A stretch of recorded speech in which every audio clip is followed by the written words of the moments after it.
Everybody that's joining in for the call today, thank you very much. This is actually the second session we've done as part of Plastic Free July.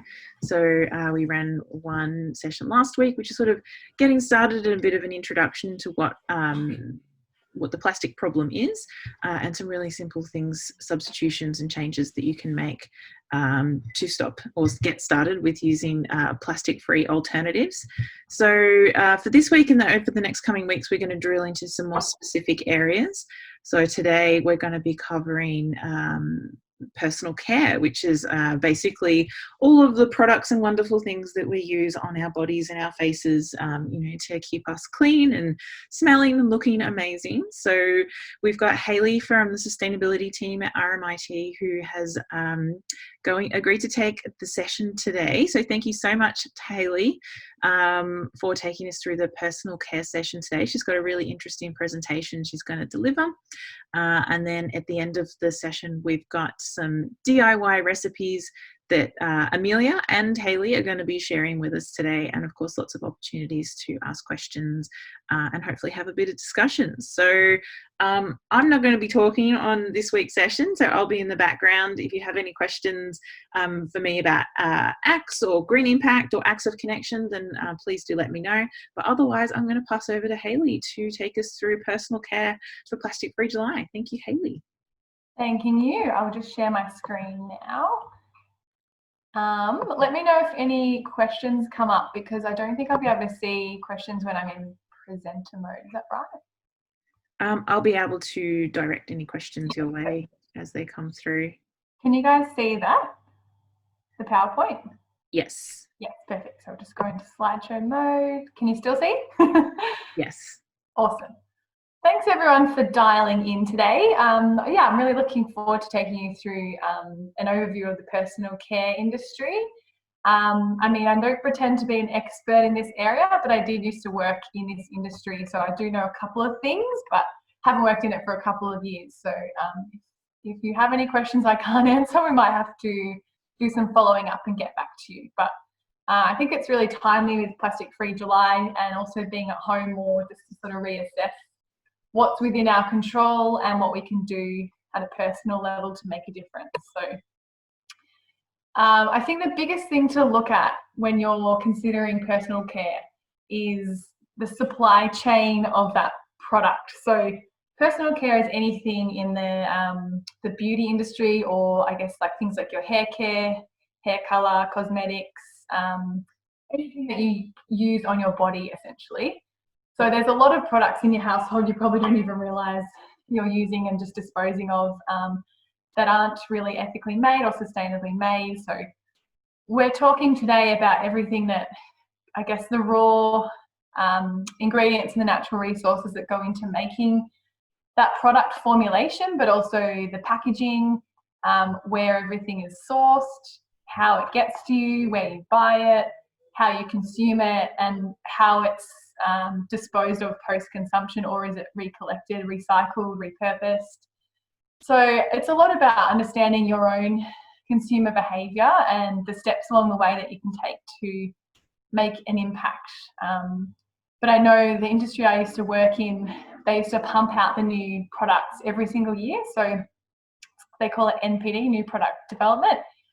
And that would mean that they would have to delete existing products to make room physically on the shelf for these new products. So what happened was, unless you had a really strong supply chain team accurately forecasting how much they were going to sell, you ended up with a huge excess of stock that was unable to be sold and essentially was disposed of. So there's such a huge stream of wasteful products in this industry because of the innovation that they keep introducing.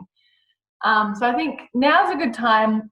Now is probably the best time to be looking at what you can do to cut some stuff out, because I don't know about you guys, but over the last 3 or 4 months, I've pretty much worn zero makeup and really toned it down on every aspect of my personal care routine.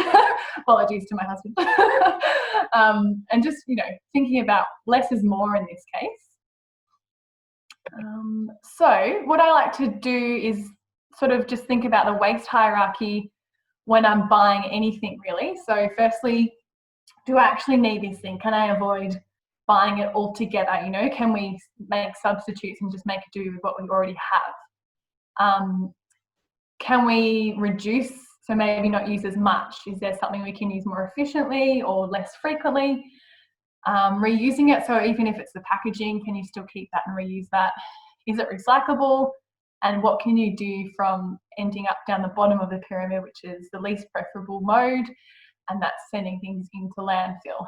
And I should have prefaced before that the personal care industry is worth about $532 billion and growing year on year at an unprecedented rate. So it's not slowing down. They have some huge responsibilities globally.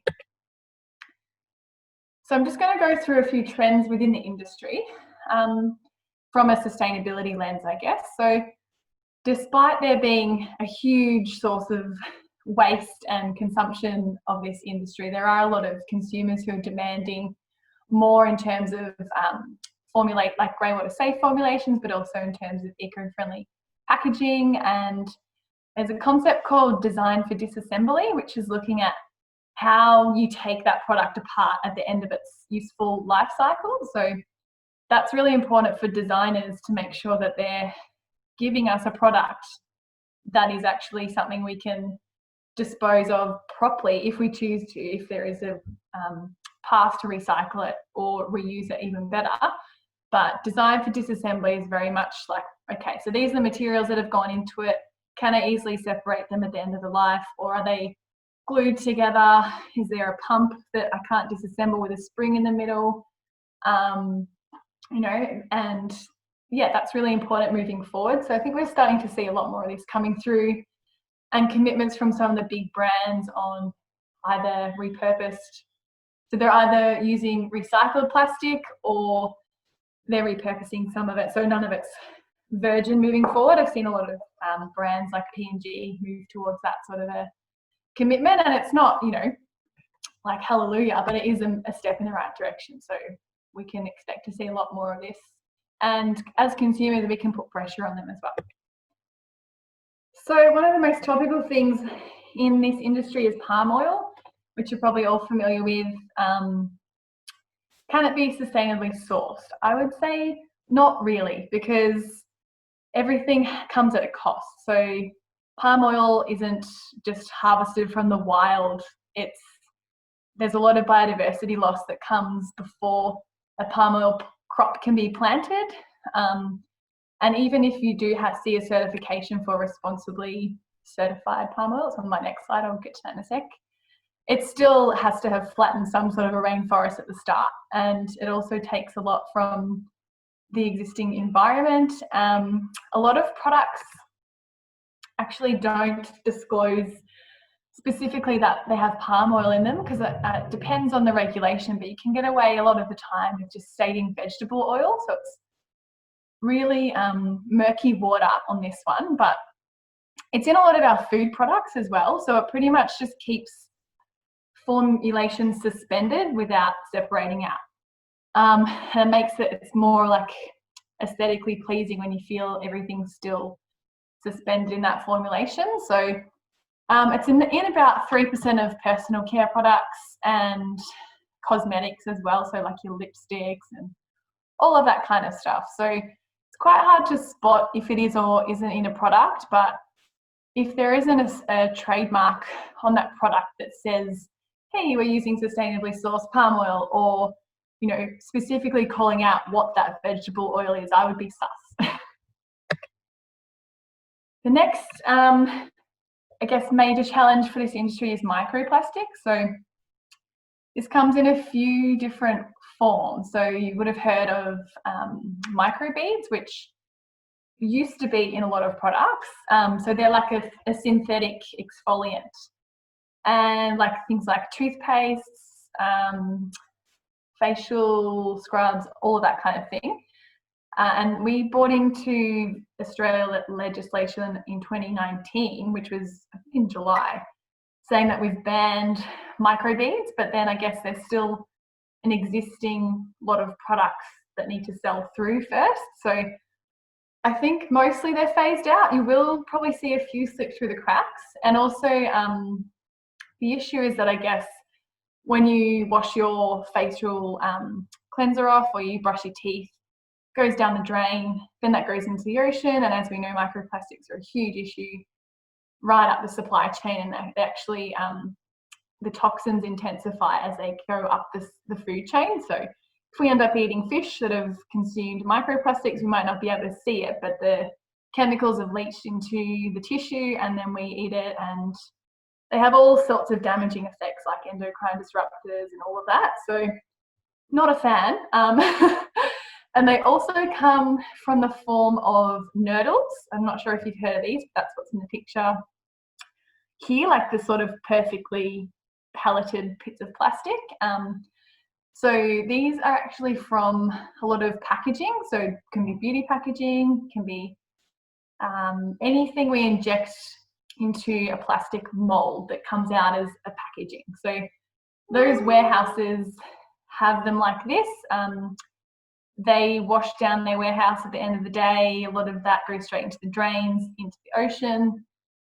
Also, a lot of the time, this is also, they can just be transported in trucks and lost on the side of the road. Like because they're so tiny, they spill out at every opportunity. So that's another huge source of pollution from this industry, as well as the slow moving and discontinued stock that I spoke about earlier.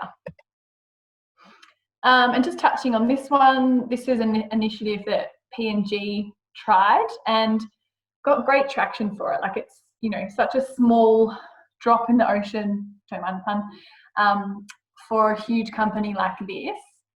But they I think it's something that creates awareness and really makes you think twice. So they did a big ocean cleanup, and all the plastic they found on the beaches, they made into these limited edition Head and Shoulders bottles. And yeah, it was more, I guess, a PR exercise, but at the same time, it is sort of starting to highlight that these big companies do want to do more, but they have a responsibility to do more because they are so huge in terms of the resources they deplete to make these products. So more needs to be done, and a lot is only sort of focusing on the new products coming to market, not revamping existing products. So there's still a lot of work to be done, but they are providing more transparency and in their reporting as well. A lot of them do GRI reporting now, which didn't used to be a thing. Oops.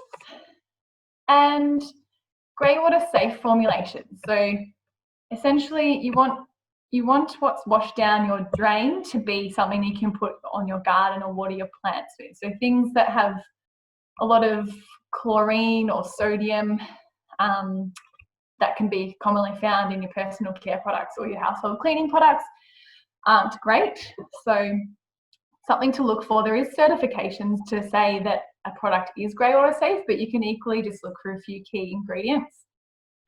And excuse me, I know sunscreen has a lot of harsh chemicals in it that can destroy, actually get into things like our reef and destroy that. So there's a few key ingredients there. They're in my notes, which I can't see right now, so I'll write them in the comments later. But it's just teaching you to think differently about how you consume these products. And these are some of the certifications you can look for on a brand's website or on the back of the product. I think FSC is obviously referring to any wooden product. 1% for the planet means 1% of their profits are donated back to this company, and they do get reinvested into mostly natural resource management. B Corp certified means there's transparency in reporting, and they're committed to restoring more than they're taking. Not tested on animals is obviously a huge thing in the cosmetics industry as well. Looking out for the cradle to cradle certification. This is more recognised overseas, but you can get certified cradle to cradle, which is based on the TerraCycle model, I guess. And that's more so just avoiding sending things to landfill, but rethinking the whole process of making that product to start with. And that's independently certified. So they're just some basic certifications to look out for, but it's not the be all end all. So I'm a little bit skeptical about some of these. One really good example that I've seen in the last year is Loop's launch, which is a sub company of TerraCycle, and they are all about refilling. So it's that MILKMAN model where you shop with some of the products that are within this range that a lot of the big brands have started to partner, like jump on board with. They send it to you in a reusable tote bag, and then when you're running low on that product, you can request a pickup. The service comes to your door, and then you can then at the same time they swap and do your new products in that recycled, I think they're all like tin, aluminium. You can see them on the top right hand corner here. So they essentially switch them over, and then you keep switching it. So the whole point is that you're not throwing anything out. Little quiz question for you all. How many products do you think average consumer uses in a day? Sorry, personal care products. Any guesses? Just pop it in the comments or shout out, whatever you think. Can you see the chat, Hayley? There's got 10, 10, 15, 10, 8, 20 question mark. 20. I can't see it, but 17. Oh, 17. Jesus. Never leave the house at that rate. Well, not that we need to at the moment. 15, 7, 5. Lots of guesses. So it's actually 9. But in the cosmetics category, it's way higher. I think it's like 13.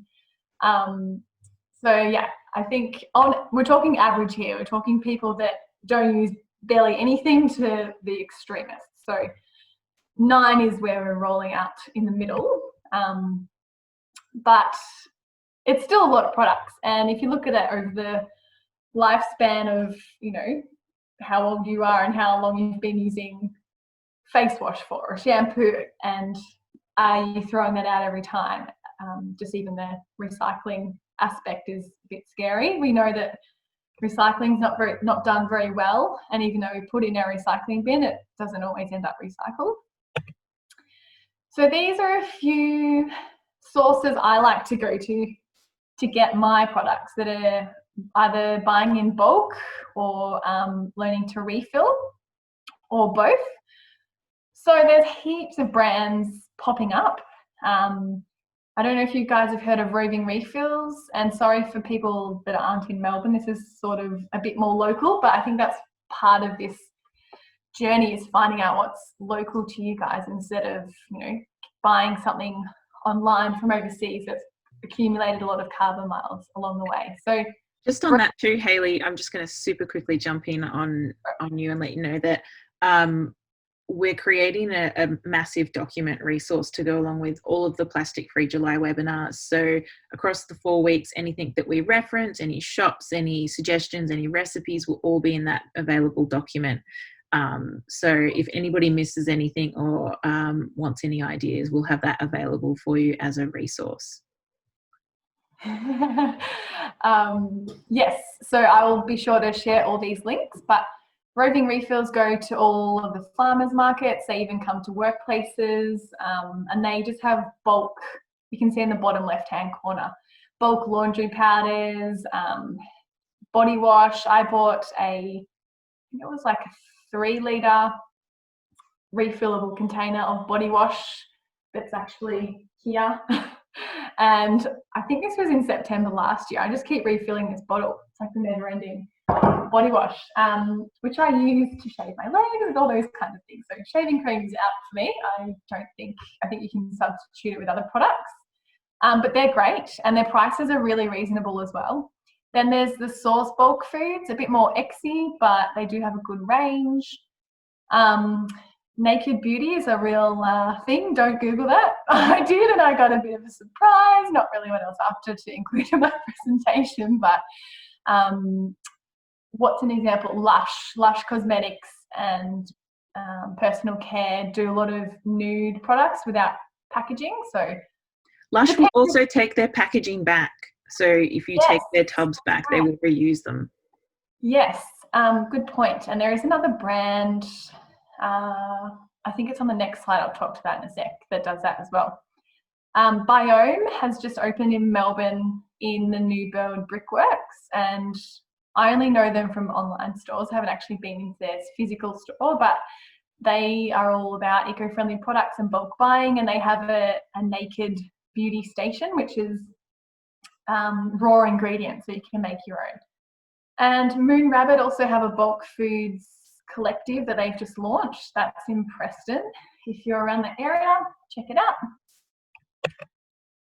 And then there's lots of swaps you can do as well. So I didn't put in the other products, but I was just going to talk to it. So if anyone uses makeup remover, you don't need to. You can actually just use olive oil, jojoba oil, coconut oil, almond oil, whatever. Oil. When I worked at my last company, we launched this like groundbreaking product, which was called micellar water. And it was called micellar in oil. So it's pretty much just purified water with oil in it. So you can just get olive oil, dab it on a cotton pad, and just any heavy makeup it will remove, because if anyone did chemistry, it's just known as a oil in oil emulsion, which means it breaks that bond and it's done. So no need to stock up on that one anymore. And the next image I've got is clay.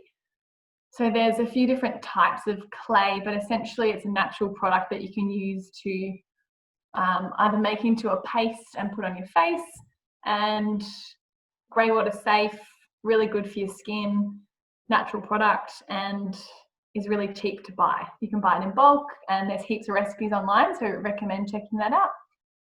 Shampoo bars still haven't won me over. I tried them. I think it depends on your hair type. I just haven't found the right one, but they're a great way to save on water and packaging as well.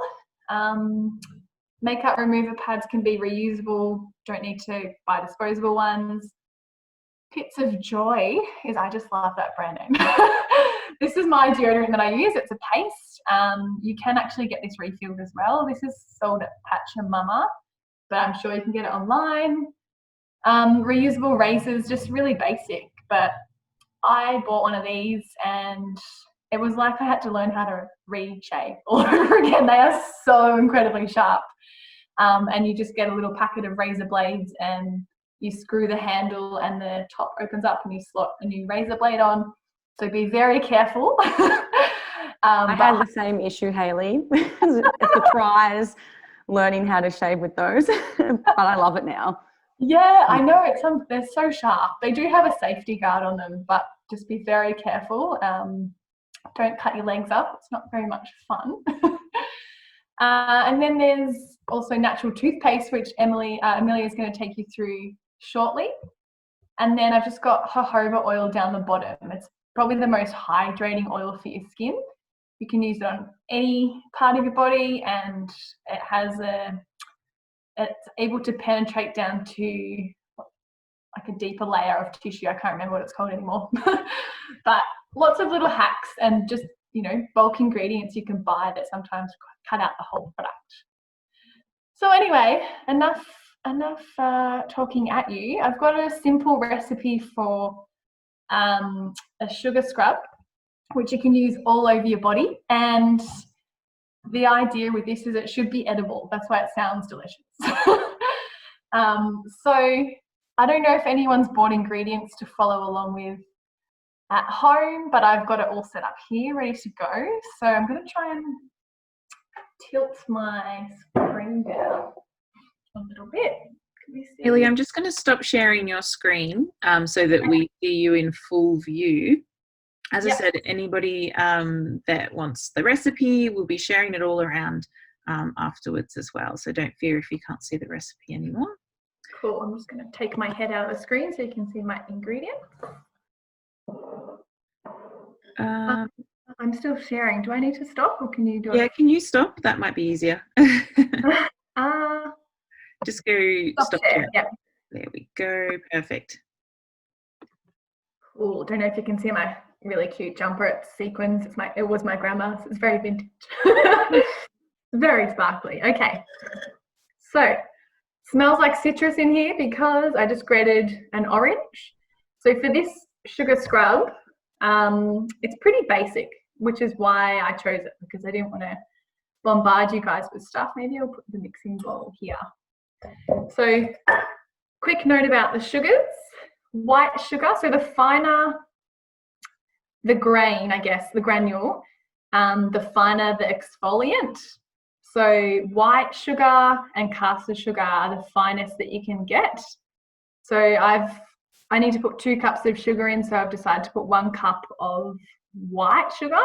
The next one is raw sugar, so that's way more granulated and a very coarse exfoliant. So if I was making one for my face, I definitely wouldn't use this because it's way too harsh and it can scratch you, but for your body, it's absolutely fine.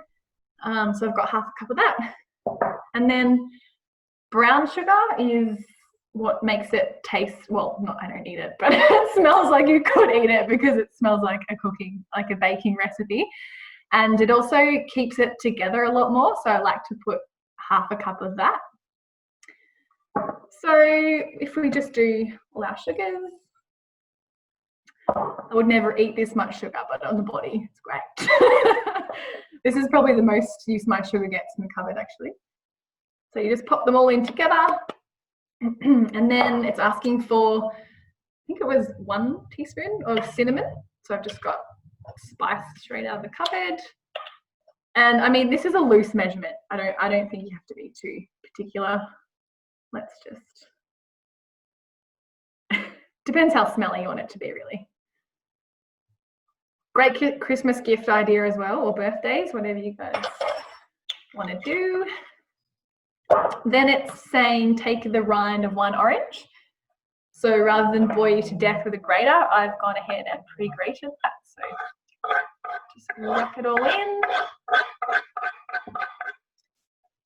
What else do we have? Then we've just only got the coconut oil to add in and the essential oil. So you can really use, I'm just going to give it a quick stir before I add in the coconut oil. You can really use any essential oil as long as you're happy that it goes with citrus. I like geranium and bergamot, I think, but I couldn't find that for today's recipe one, so I've just got a lemon. But I think we might put that in last after we've put in the coconut oil. So if you saw the tutorial last week, you would have known that Rav also heated up her coconut oil, so I stole that little trick and put this one in the microwave so it's liquid. I did say room temperature, but our house is pretty cold, so room temperature is solid for me. So Ree, can you check the recipe? Was it 1 cup of this? Just before okay. Let me check. I think it's super quick. We don't want to put too much in. It's at least 1 cup, so I could, oh no, it's between half a cup and 3/4. Don't worry, I've remembered. Yes, you're right. So I've just got a Pyrex jug with all the measurements on the side. I love this thing. Just going to go ahead and measure that one out. So I think I've put more like 3/4, maybe just a little bit more. And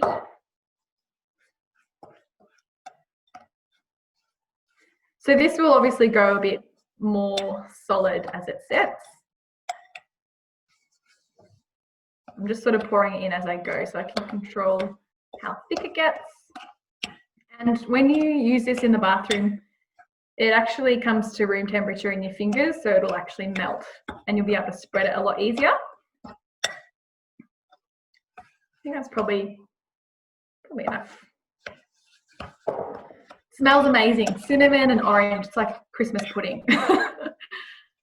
So this is really it. That's as simple as it gets, and so good for your skin. It'll be glowing after you use this. So then I just whack it in a jar, and one thing I do is I put a reusable beeswax wrap over the top, because if you've got this in your bathroom, you don't want it to rust, and often these jars come with lids that are susceptible to rust. So, and it also makes for easy access. So I just whip the lid off, and then I have one of these. You can use anything, but you need something to scoop it out with, which I'd probably take like that much and use it each time. You only need to do it a couple of times a week, but that's really it. They make amazing gifts and super, super simple. You can just use what you've got in your household, and they smell amazing, they feel amazing, and they look great. So just a little hack for you all there. Hayley, such a good segue to last week's session. If you want to know how to make beeswax wraps, we had Ravina demoing that last week. So again, we'll link that video if you missed it. But I think there's a few people that were on the session last week as well that should know all about making their own wraps. It's become a little highlight of the week, these acts of connection. So that's all from me. That looks amazing. Thank you so much. A couple of questions that did come through on the scrub. Do you roughly how long does it last? Do you have any issues with it going rotten? Yes, good point. So they say between 1 and 3 months, but because it keeps going back into the solid state, it actually keeps for longer. I mean, I made this one, dare I say it, at Christmas. 7 months ago. I still use it. It doesn't smell rancid, hasn't changed, formulation at all. It just probably gets a little bit more solidified. And yeah, I mean, it depends how much you use it, to be honest. If you use it every day, then it's going to disappear really quickly. Or you can just make these in smaller batches, and you could store it in your fridge as well, which would keep it fresh for longer. I mean, what's to say you couldn't freeze it? Like, I don't know, I haven't tried, but that would also prevent it from going off any sooner. But the ones I've made them a few times, have never gone off or moldy or smelt bad. And I quite often put the citrus in them, like a citrus peel, and it seems to preserve really well. So I think because it's also in sugar, it's not really at any risk of going off before you can get through it. And the question around coconut oil clogging the drains, I guess no more than any other products that use oils in it. So yeah, I know there are issues with sort of pouring large quantities of oil down the sink, which is not advisable, but I don't think this would be an issue. No, I mean it's a natural-ish product, but yes, you don't want to put any more than you have to, as you were talking about grey water safe formulations. But I guess it doesn't have any nasties in it. It's just not amazing to put into water. So I mean, you're only using a little bit each time, and a lot of other products we use, I guess, have coconut oil in them too. So I would just be using a little bit at a time, and because it's combined with the sugar and everything else, it's very, very diluted once it gets into the water and goes down. So yeah, I mean, like, everything we use has some sort of an impact, but there's no nasties in this product per se. Awesome. Well, thank you so much for sharing. I can't wait to try it, that's for sure. I haven't had a coconut scrub in years. The other one that I used to have was a coffee scrub. So if anybody has coffee beans, it could be something you could maybe repurpose your coffee for, but I don't have a recipe for that.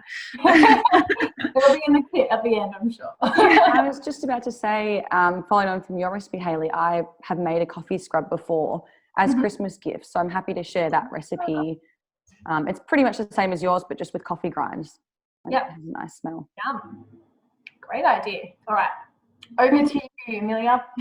Okay, well, thank you, Hayley. So this follows on really nicely from everything that you were actually saying. And it's another really simple, really easy to use recipe. It's actually toothpaste, as I think Hayley mentioned earlier. So the reason, I guess, that I wanted to share how to make toothpaste is, even though you might not use toothpaste, you might have a tube for a couple of weeks or however long it still is plastic, and it still will eventually end up, in the environment and in our waterways and around for 200 plus years. So if you can swap it out, then I think it's really important too. It can't be put in your home recycling bin. It's really difficult to recycle because of all the different materials it contains. So often it has aluminium or a thin little metal layer to keep it nice and minty fresh. There is TerraCycle, which you would have seen on Hayley's slide, which is a company that takes on a whole bunch of different products to recycle them. So they paired up with Colgate, and they actually do take oral hygiene products. The way it works is I think you can sign up and you have a collection point and then you send it off for free, and then they'll recycle the products, or you can find a collection point online. So I'm happy to share their website and you can go on and see if that is something you want to collect. But if you can, I think it's great to try and make a zero waste one. So it's really easy. All you need is coconut oil, some coconut oil, some bicarb or baking soda, and then some essential oils. So I used peppermint because peppermint kind of gives you the same taste as normal toothpaste. So I like to use that, but you can really use anything that you like. So I've got it here. All you need is 2 tablespoons of the coconut oil.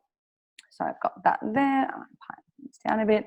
And then 1 tablespoon of the baking soda. So you just mix that in. Again, it's not very exciting, but it's super easy. And then about 10 to 20 drops of essential oils. I think that's kind of, you can just see what you like to do. I like to have the peppermint flavour. You might not want to have much, so that's fine. So 1, 2, 3, 4, 9, 10. So again, yeah, it's just rough measurements.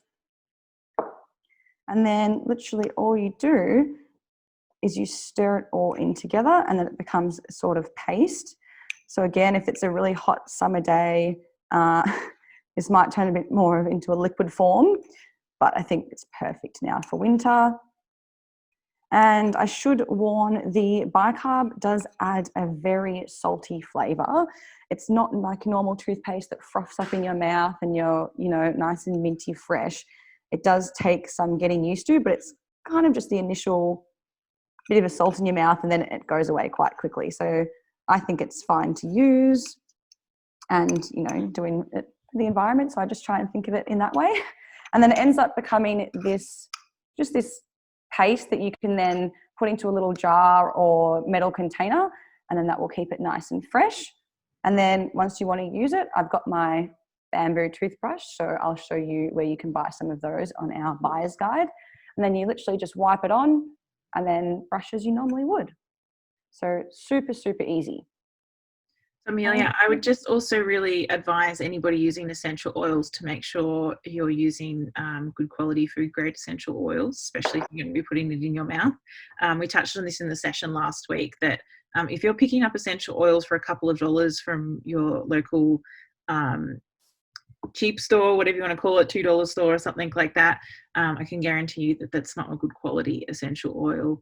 You want to be looking for something that at the very least has a batch number, an expiry date on the bottle, and ideally the botanical or scientific name of the plant that essential oil has come from.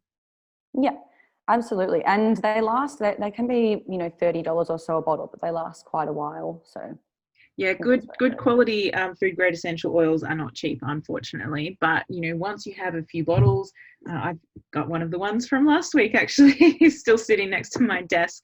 You can use them for your personal care products. You can use them for your cleaning products. You can use them I have diffusers in my house because I love aromatherapy.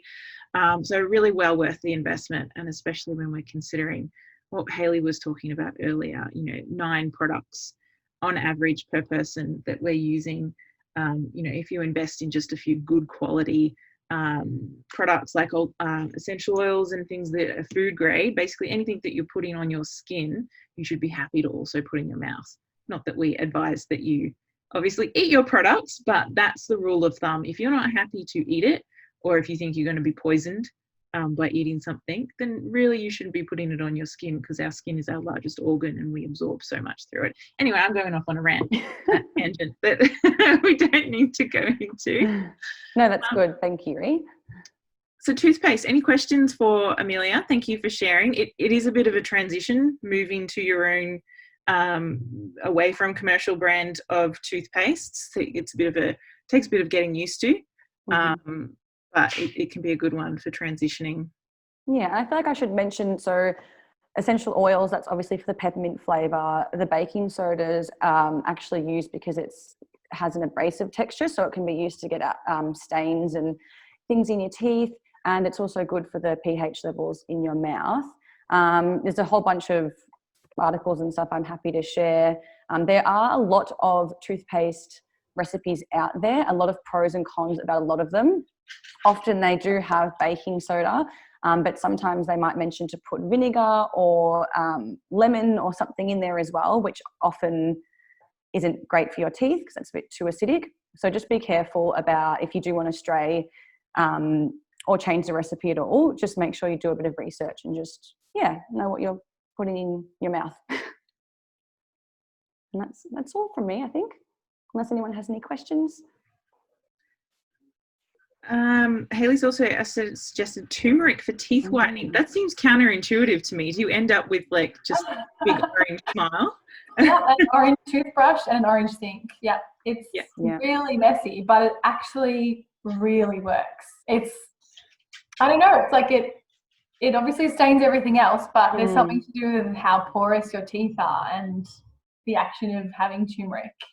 I don't know. Good. Maybe I'll try that. I was skeptical. It really worked. I guess a lot of people use like charcoal as well. So, anything that draws out a toxin. Yeah. But yeah, it works. You just have to be prepared for a bit of mess to clean up. And I would definitely use a spare toothbrush, not your main toothbrush. Because I know my partner, because turmeric's so good for you, he made me a face scrub and put turmeric in it, and it stained my face for a few days. So I was walking around very orange. But it does have a lot of health benefits. And even there's also a lot of research around just washing your mouth out with coconut oil as well. That can be really good for you. So yeah, there's lots of stuff out there that's moving away from the conventional products that Ree mentioned that have a lot of ingredients in it, and often you'd have no idea what they're for. I'm also a big advocate for switching to natural deodorants. I was really hesitant to make that change a couple of years ago, and now that I've done it, 100% wouldn't look back. There's so many amazing natural deodorants that you can get now, aluminium free all the nasties. You can get lots of plastic free alternatives. I just picked up a beautiful one in a tin that I'm really looking forward to using. I have extremely sensitive skin myself. I actually have a topical skin condition, so got to be careful with these types of things. If you are like me in the sensitive skin category, avoiding products that have bicarb. Obviously your mouth's a bit of a different thing, but on your skin, bicarb can be an irritant when you're using natural products. So just something to be aware of. There are always sensitive skin alternatives if you read the labels on things. Deodorant paste messy. Like anything, it's a bit of a transition. I'm noticing you are starting to get ones that do come in like roll-on form. So there's sort of a solid stick type one. I use the one that is a paste in a jar. And just after the shower, when your body's nice and warm, you just rub it on. I find it's so much better. You don't get that nasty white residue that you get with sort of traditional antiperspirant deodorants, and my skin's just so much better since I made that transition. So, and there's a few really good products. The one that you mentioned, Hayley, I use No Pong. Oh yeah, is really great. Something I said earlier. It takes your body a couple of weeks to adjust to not having the aluminium blocking your sweat. So at the start, I was actually put off by it. I tried this one, Axilla, first, which is black chicken with just charcoal in it. Or did I mention that? No, I don't think it does. Which I've gone back to now because this one's empty and I need to get it refilled. But this one, I was like, oh, it doesn't really work. But now I'm wearing it today because this one's empty, and because I've been using natural deodorant for so long, it's completely working and it's fine and it smells great. Yeah, I mean, they've come a long way. They're quite funky these days, and it feels nice on your skin. It doesn't feel cakey. As long as you don't put too much on. I think some people probably go too hard and over apply it. I think they say like the size of a pea at most. Yeah, and it really melts into your skin because a lot of it's based on shea butter. Once it solidifies. A word to the wise though, if you're going to go somewhere like in the middle of outback Queensland with your natural deodorant, it will turn to complete liquid and just spill over everything. So they are very much temperature dependent. The brand that Hayley was just showing, the black chicken one, It also comes in a sensitive variety, which is the one I've used. I have just bought a new one because that one obviously does come in a plastic tub. And as much as I love that brand, I'm really trying to avoid the plastics. So I might actually jump on to the get in contact with them and say, have you thought about moving away from plastic because you've got a great product? You can get that at pretty much any. Black chicken's really common in health food store. It's been in pretty much every health food store I've been looking at these sorts of things. And Biome, a lot of the online stores that we've mentioned, you'll be able to get it through there. I've also got New Zealand stores. Andrea's been sending me through some suggestions for a good place to buy stuff in New Zealand as well, because I know that we can be a bit Aussie central with some of our recommendations, because that's where our team's based. So we've got suggestions for New Zealand buying guides as well. So there's any other questions or recommendations? I noticed somebody said rock crystal is another, so using deodorant crystals as an alternative. Personally, for me, it's never worked. I've tried a few things over the years. I think it's really much, your body can react very differently to these sorts of things. And I also know hormones can play into, like, sometimes a natural deodorant, you might feel like it's just not working for you on a given day. It could be different hormone levels that your body has and how it reacts with things. So if you're feeling like it's not working, reapplying midway through the day might be something to sort of help if you're not feeling it's working. Oh, Hayley, you've just recommended. Yeah, Biome is like my number one go-to. I love Biome. And Adore Beauty is quite good. They do, like, it's online and they post out, but it's always in cardboard and like scrap cardboard is what they use for the, like, the netting. I can't remember what it's called. So they always send out really eco-friendly packaging with the products, but I'm pretty sure, where did you get it, Rhea? I can't remember because I got it so long ago. I thought it was Adore Beauty, but maybe it was Biome. I get mine from there's an amazing, again, Melbourne-based, an amazing,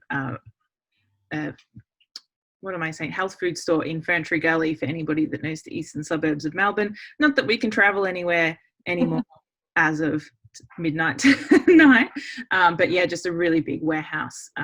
But most, like, Go Vita is a really common sort of brand of health food stores. There's a lot of chains of those around. They always have them. Yes, Flora and Fauna, that's just come up in the chat. Another one. Amazing. They've got a beautiful hand sanitizer. We're all very much into our hand sanitizers at the moment. They use an alcohol and olive oil based formula, so it doesn't dry your hands out, which has been a bit of a concern for people that are using hand sanitizer as much as we are at the moment. So yes, thank you for recommending that as well. Can I jump in with one last thing? My friends, she's got two little girls, so one's called Willow and the other one's name's Elvie. So they have made me this cute little product, so with the hand sanitizer, I have eczema and my hands are like super dry and like really crackly. And they also have eczema, so they made this product called Wilvie Estate, which is a combination of Willow and Elvie, super cute. And they've called it Hayley's Heavenly Lotion, and they've put in it olive oil, emu oil and coconut oil with some beeswax. So I actually use this at night time and it smells, you can mostly smell the olive oil, but it's really, really, really soft, and it literally has 4 ingredients in it and helps calm my eczema. So again, like, these oils aren't, you can't really buy them from normal shops, but you can get like a big bottle of the oil and make up so many recipes that are online. But this one's just olive oil, emu oil, coconut oil and beeswax. Highly recommend it. Good for like lip balm as well. Anything like chapped and cracked will fix. Coconut oil is another one that really becomes your best friend if you're going to have a shopping list of things for making your own. Vinegar, a few essential oils, and coconut oil. You're pretty set there as well. You can wash your hair with apple cider vinegar if you want to go down that route as well. I did the no poo thing for about 3 months, and I only used vinegar and bicarb to wash my hair. Again, if you've got color treated hair, I really don't recommend it. But if you've got natural hair where you're not colouring it, you can actually go completely no shampoo and just use apple cider vinegar and bicarb, which is crazy, but it does work. Again, there's a transition, like with the deodorant. There's a period where your body needs to get used to using these things. There's so many chemicals and fillers that we have in the products that we use, especially in hair products, that there's a bit of a time that you need to sort of strip them out of your hair and get your hair used to not being coated in that as well. Now's the time to try all these things, you know, no one's going to hate you. So. So any other recommendations or suggestions coming through on the chat? Otherwise, we're pretty close to the hour. So I will thank both Hayley and Amelia for sharing your recipes, and Hayley for going through the personal care presentation at the beginning. I think it's a real eye-opening one that we just don't think about very often, but it really has a huge impact when we think about 9 products. If you could think 9 products that you no longer had plastic in anymore, how much of a potential for impact there is. So thanks for sharing. I said we will be collating all of this into this massive document that Amelia is working on, so she'll be able to incorporate all of the new things we've learnt today in there. And yeah, any suggestions come through. Yeah, bicarb in your hair, like everything, it really does depend on the type of hair that you have as well. So a warning on anything when it comes to trying something new. It might not just work for you. For some people it does. All right. Any last comments, Amelia, Hayley, before we wrap up?